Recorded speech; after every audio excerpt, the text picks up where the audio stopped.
Dúvidas, emboscada, um novo amigo. Os elfos acordaram os companheiros antes do nascer do sol. Nuvens de tempestade surgiram no horizonte ao norte com formato de dedos cobiçosos, voltados na direção de Qualineste. Gil-tanas chegou depois do café da manhã, vestindo uma túnica de tecido azul e uma cota de malha. Nós temos suprimentos, Ele disse, apontando os guerreiros que traziam mochilas em suas mãos. Nós também podemos fornecer armas e munição, se vocês precisarem.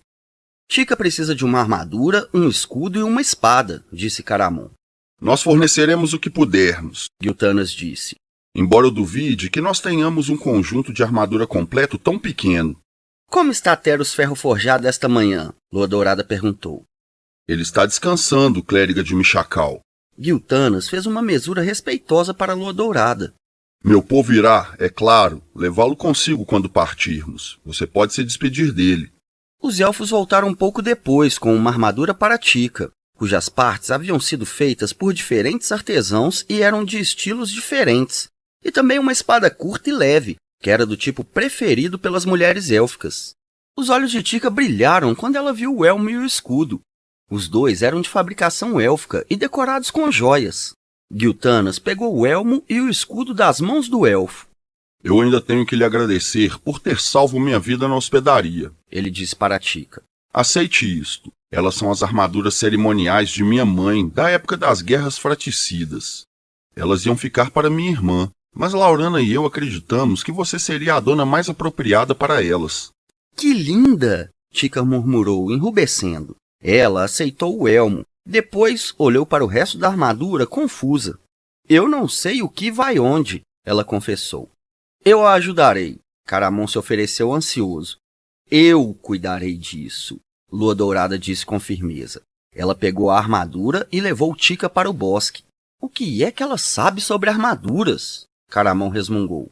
Vendaval olhou para o guerreiro e sorriu. Um sorriso raro e incomum, que enterneceu seu rosto austero. Você esquece, ele disse, que ela é a filha do líder. Era seu dever, na ausência do pai, liderar a tribo em uma guerra. Ela sabe um bocado sobre armaduras, guerreiro, e mais ainda sobre o coração que bate debaixo delas. Caramon ficou vermelho. Nervoso, ele pegou uma mochila de suprimentos e olhou dentro. O que é este lixo? Ele perguntou. Kitpá, Disse Gil-tanas. rações de ferro na sua língua. Elas durarão várias semanas, se isso for necessário. Ah, parece fruta seca, Caramon disse enojado.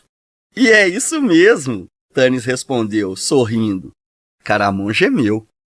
O alvorecer estava começando a tingir as pequenas nuvens de tempestade com uma luz pálida e fria, quando Gil-tanas guiou o grupo para fora de Qualineste. Tanis manteve os olhos voltados para a frente, recusando-se a olhar para trás. Ele desejava que sua última visita aqui tivesse sido mais alegre. Ele não viu Laurana a manhã toda. E apesar de ter se sentido aliviado por ter evitado uma despedida com lágrimas, secretamente, ele desejava saber por que ela não tinha vindo para lhe dar adeus. A trilha seguia para o sul, descendo de forma gradual, mas constante. Ela tinha sido coberta pela vegetação espessa, mas o grupo de guerreiros que Gil-tanas tinha liderado antes tinha limpado a trilha enquanto eles avançavam. Por isso, o caminhar era relativamente fácil. Caramon caminhava ao lado de Tika, resplandecente em sua armadura improvisada, instruindo-a no uso da espada. Infelizmente, o professor era um pouco desajeitado. Lua Dourada tinha cortado a saia vermelha do uniforme de garçonete de Tika na altura das coxas, para facilitar o movimento. Pedaços pequenos de branco aveludado da roupa íntima de Tika apareciam de forma tentadora pelas ranhuras. As pernas da garota eram visíveis quando ela andava, e eram exatamente como Caramon sempre as tinha imaginado. Elas eram redondas e bem feitas. Por isso, Caramon achou bastante difícil se concentrar em sua lição. Absorto em sua aluna, ele não tinha notado que seu irmão havia desaparecido. Onde está o jovem mago? Gil-tanas perguntou com aspereza. Talvez alguma coisa tenha acontecido a ele, Caramon disse preocupado, maldizendo a si mesmo por ter esquecido seu irmão. O guerreiro sacou a espada e começou a voltar pelo caminho. Isso não faz sentido. Gil-tanas o deteve. O que poderia ter acontecido com ele? Não há inimigos num raio de quilômetros. Ele deve ter saído da trilha em algum lugar, por algum motivo. O que você está dizendo? Caramon perguntou, carregando o sobrolho. Talvez ele tenha saído para coletar o que preciso para fazer minha mágica, elfo, Raistlin sussurrou, emergindo de trás de um arbusto. E para colher as ervas que curam minha tosse. Haste! Caramon quase o abraçou aliviado. Você não devia se afastar sozinho, é perigoso. Os componentes da minha mágica são segredo. Raistlin sussurrou irritado e empurrou seu irmão, apoiando-se em seu cajado de mágios. O mago juntou-se a Fizban na fila. Giltanas lançou um olhar feroz para Tanis, que encolheu os ombros e balançou a cabeça. À medida que o grupo avançava, a trilha ia se tornando cada vez mais inclinada, levando-os da floresta de álamos para os pinheiros das terras baixas. A trilha se encontrava com um córrego límpido que logo se transformava em um riacho furioso à medida que eles viajavam mais para o sul. Quando eles pararam para um rápido almoço, Fizban aproximou-se e ficou de cócoras ao lado de Tanis. — Alguém está nos seguindo, ele disse num sussurro sutil. — Quê? Tanis perguntou, erguendo a cabeça para olhar para o velho com incredulidade. — Pode ter certeza. O velho mago acenou com a cabeça de forma solene. Eu o vi, correndo para lá e para cá entre as árvores. Sturm viu o olhar de preocupação de Tanis. — Qual é o problema? O velho diz que tem alguém nos seguindo. Besteira! Giltanas jogou ao chão seu último pedaço de kitpá, revoltado, se levantou. Isso é loucura. Vamos partir agora. O Slamour ainda está a muitos quilômetros e nós temos que estar lá antes do pôr do sol. Eu ficarei de guarda, na retaguarda, Sturm disse a Tanis calmamente. Eles ainda andaram várias horas entre os pinheiros. O sol se inclinou no céu, alongando as sombras pelo caminho, quando o grupo de repente chegou a uma clareira. Psiu! Tanis avisou, afastando-se assustado. Caramon, alerta de imediato, sacou a espada e acenou com a mão livre para Sturm e seu irmão. — O que é? Esganiçou Taslerhoff. — Eu não consigo ver. Psiu! Tanis olhou para o Kender e Tas colocou a mão sobre sua própria boca para evitar que Tanis o fizesse. A clareira era o local de uma batalha sangrenta recente. Havia corpos de homens e hobgoblins esparramados nas posições obscenas, produzidas pela morte brutal. Os companheiros olhavam em redor com medo e ficaram quietos durante algum tempo, mas não conseguiam ouvir nada além do barulho da água. Nenhum inimigo a quilômetros de distância. Sturm olhou de modo feroz para Giltanas e começou a caminhar para fora da clareira. — Espere! Tanis disse. — Eu acho que vi alguma coisa se mover. Talvez ainda haja alguém vivo, Sturm disse friamente, e se adiantou. O resto do grupo seguiu mais devagar. O som baixinho de um gemido se ouviu, vindo debaixo do corpo de 2 hobgoblins. Os guerreiros se aproximaram mais da carnificina com as espadas na mão. — Caramon! Tanis gesticulou. O grande guerreiro empurrou os corpos para um lado. Debaixo deles havia uma figura gemendo. — Humano! Caramon informou. — E está coberto de sangue, inconsciente, eu acho. O resto do grupo chegou mais perto para olhar o homem, que se encontrava no chão. Lua Dourada começou a se ajoelhar, mas Caramon a deteve. — Não, dama, ele disse gentilmente. Não faria sentido curá-lo, se vamos ter que matá-lo em seguida. Lembre-se que os humanos lutaram ao lado do Senhor dos Dragões em Solace. Eles se agruparam para examinar o homem. Ele usava uma cota de malha de boa qualidade, mas bastante oxidada. Suas roupas eram ricas, embora o tecido estivesse puído em alguns lugares. Ele parecia ter quase 40 anos. Seu cabelo era espesso e negro. O queixo era firme e as feições comuns. O estranho abriu os olhos e olhou para os companheiros com uma expressão vaga. — Graças aos deuses dos seguidores, ele disse com voz rouca. — Meus amigos, estão todos mortos? — Preocupe-se com você primeiro, Sturm disse gentilmente. — Diga-nos quem eram seus amigos, os humanos ou os hobgoblins? — Os humanos. Guerreiros contra os homens-dragão. O homem parou repentinamente, arregalando os olhos. — Giltanas? — É bem. Giltanas disse surpreso. — Como você sobreviveu à batalha na ravina? — E como você sobreviveu? O homem chamado Eben tentou se levantar. Caramon estendeu uma mão para ajudá-lo, quando de repente Eben apontou. Cuidado, Drago! Caramon girou rapidamente e deixou Eben cair com um gemido. Os outros se viraram e viram 12 dragonianos em pé na borda da clareira, empunhando suas espadas. Todos os estranhos encontrados nessas terras devem ser levados para o Senhor dos Dragões para interrogatório, disse um deles. Nós ordenamos que vocês nos acompanhem pacificamente. Ninguém mais deveria conhecer este caminho para Islamore. Sturm murmurou para Tanis com um olhar significativo na direção de Giltanas. Isto é, de acordo com o elfo. Nós não aceitamos ordens do Lorde Verminard, Tanis disse, ignorando Sturm. Vocês aceitarão muito em breve. O dragoniano disse e brandiu a arma. As criaturas se adiantaram para atacar. Fisban, que se encontrava perto da borda da mata, tirou alguma coisa de sua bolsa e começou a balbuciar algumas palavras. A bola de fogo não! Raistlin sibilou, agarrando o braço do velho mago. Você cremará todo mundo que está aqui. É mesmo? Eu acho que você tem razão. O velho mago suspirou desapontado. Depois sorriu. Espere, eu vou pensar em outra coisa. Fique aqui protegido, Raistlin ordenou. Eu vou ajudar meu irmão. Qual era mesmo aquela magia de teia de aranha? O velho mago se perguntou. Tika, com sua espada nova em punho e pronta, tremia de medo e entusiasmo. Um dragoniano atacou-a e ela deu um tremendo golpe. A lâmina errou o dragoniano por 1 quilômetro, mas passou a apenas alguns centímetros da cabeça de Caramon. Puxando Tika para trás dele, ele derrubou o dragoniano com a prancha de sua espada. Antes que ele conseguisse se levantar, Caramon pisou na garganta do dragoniano, quebrando-lhe o pescoço. Fique atrás de mim, ele disse para Tika. Depois olhou para a espada que ela estava brandindo como louca. Pensando melhor, Caramon retificou, nervoso. Corra até aquelas árvores e fique com o velho e Lua Dourada. Eu não, Tika disse indignada. Eu vou mostrar a eles. Ela resmungou.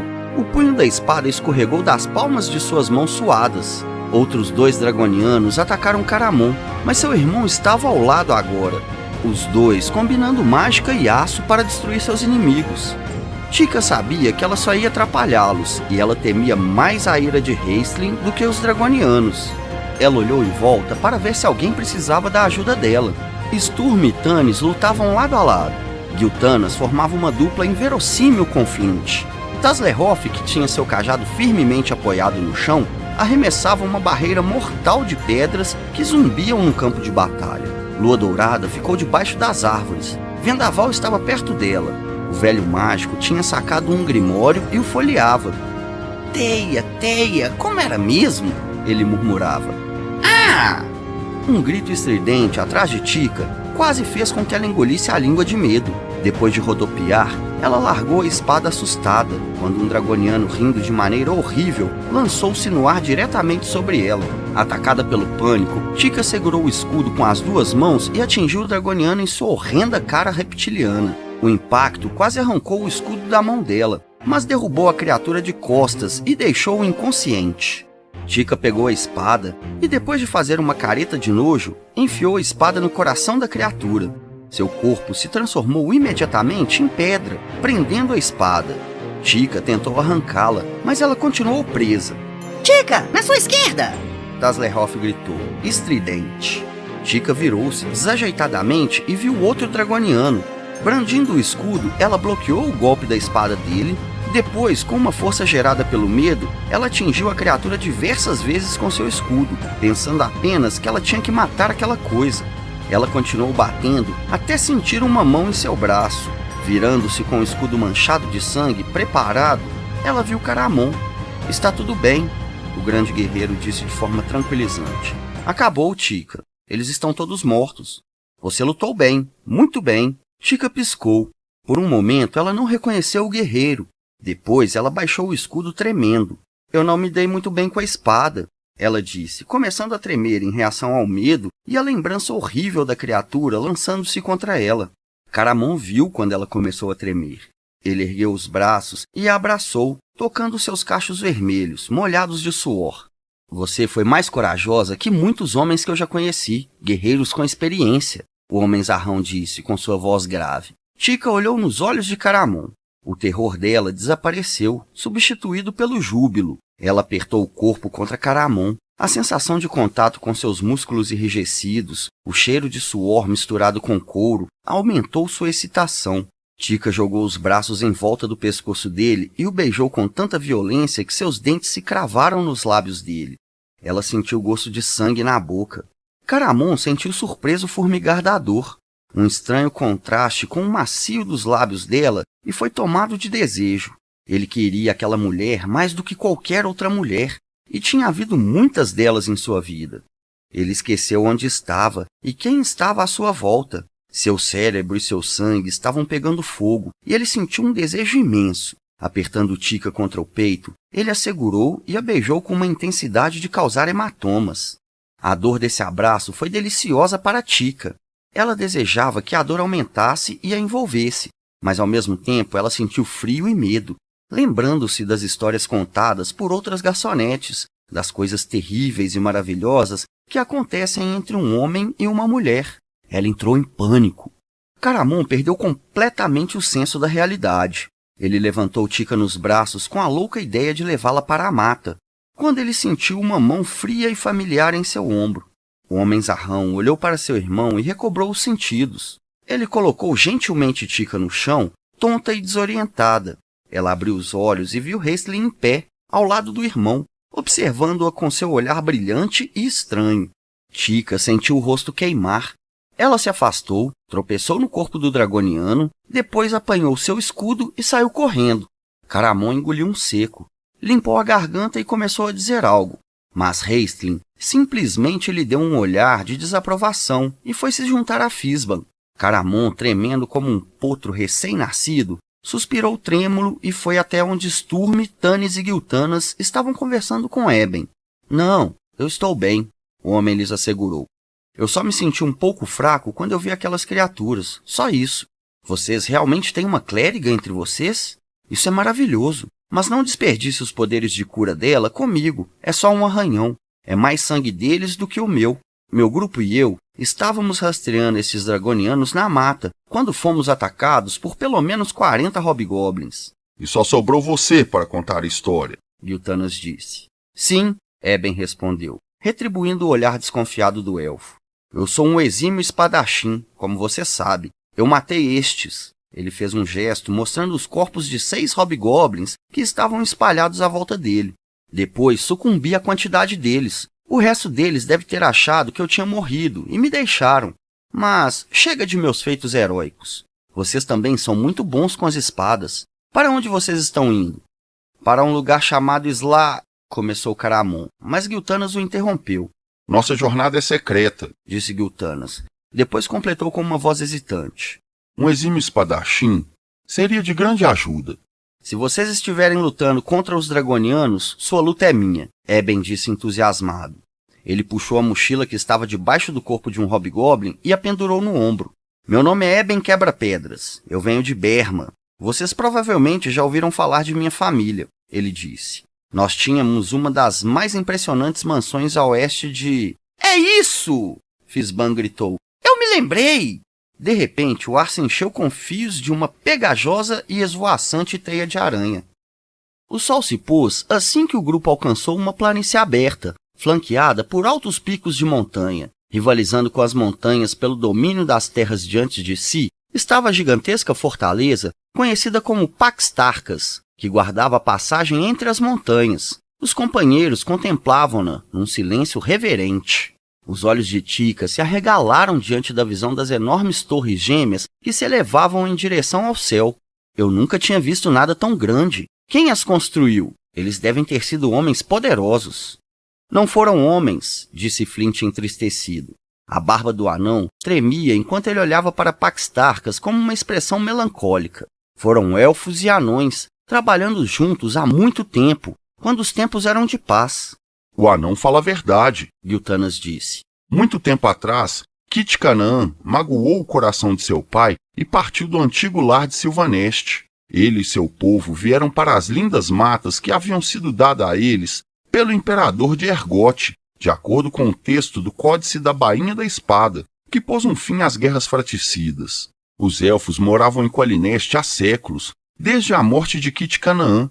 Seu maior feito, entretanto, foi construir Pax Tarkas, situada entre os reinos dos anões e dos elfos. Ela foi construída pelos dois reinos, dentro de um espírito de amizade que se perdeu há muito tempo em Krynn. Agora me dói vê-la como o baluarte de uma poderosa máquina de guerra. Enquanto Giltanas falava, os companheiros viram um enorme portão que havia na frente de Pax Tarkas abrir-se. Um exército, longas fileiras de dragonianos, goblins e hobgoblins, marchava em direção às planícies. O som de trombetas ornejando ecoava do topo das montanhas. Havia um grande dragão vermelho observando-as do alto. Os companheiros se encolheram atrás da vegetação e das árvores. Apesar do dragão estar muito longe para vê-los, a dragofobia tocou-os, mesmo àquela distância. Eles estão marchando para Qualineste, Giltanas disse, com a voz falhando. Nós temos de entrar e liberar os prisioneiros. Então Verminard será forçado a chamar o exército de volta. Vocês vão entrar em Pax Tarkas? Eben arquejou. Sim, Giltanas respondeu com relutância, aparentemente se arrependendo de ter falado demais. Uau! Eben respirou fundo. Vocês têm coragem. Então como é que a gente entra lá? Espera até o exército sair? Provavelmente haverá apenas 2 guardas no portão da frente. Nós poderemos subjugá-los facilmente. Não é verdade, homenzarrão? Ele cutucou Caramon. É claro, Caramon disse com um sorriso, largo e forçado. Esse não é o plano, Giltanas disse com frieza. O elfo apontou para um vale estreito que levava para as montanhas, ainda visível sobre a luz que diminuía rapidamente. Aquele é nosso caminho. Nós entraremos protegidos pela noite. Ele se levantou e começou a caminhar. Tanis se apressou em alcançá-lo. O que você sabe sobre esse Eben? O meio-elfo perguntou na língua élfica, olhando de volta para o lugar onde o homem estava conversando com Tika. Giltanas encolheu os ombros. Ele estava com um bando de homens que lutaram ao nosso lado na ravina. Aqueles que sobreviveram foram levados para Solace e morreram lá. Eu acho que ele pode ter escapado. Afinal de contas, eu também escapei. Giltanas disse, olhando de canto de olho para Tanis. Ele vem de Berma, onde o pai dele era um mercador rico. Os outros me contaram, quando ele não estava ouvindo, que a família dele perdeu todo o dinheiro, e desde então ele tem vivido às custas de sua espada. Eu imaginei isso, Tanis disse. As roupas dele são ricas, mas já viram dias melhores. Você tomou a decisão certa, trazendo-o conosco. Eu não ousaria deixá-lo para trás. Giltanas respondeu com tristeza. Um de nós deveria ficar de olho nele. Sim, Tanis ficou quieto. E em mim também, você está pensando. Giltanas disse com a voz apertada. Eu sei que os outros dizem, principalmente o cavaleiro, mas eu juro, Tanis, eu não sou um traidor. Eu quero uma coisa. Os olhos do elfo brilhavam ardentemente na luz que morria. Eu quero destruir esse Verminard. Se você tivesse visto quando seu dragão destruiu meu povo, eu sacrificaria minha vida com alegria. Giltanas parou abruptamente. E nossas vidas também? Tanis perguntou. Giltanas ficou de frente para Tanis, com seus olhos amendoados observando, sem emoção. Se você quer saber, Tantalas, sua vida significa isto. Ele estalou os dedos. Mas a vida do meu povo é tudo para mim. Isso é tudo que me importa agora. Ele estava se afastando quando Sturm os alcançou. Tanis, ele disse. O velho tinha razão, nós estamos sendo seguidos.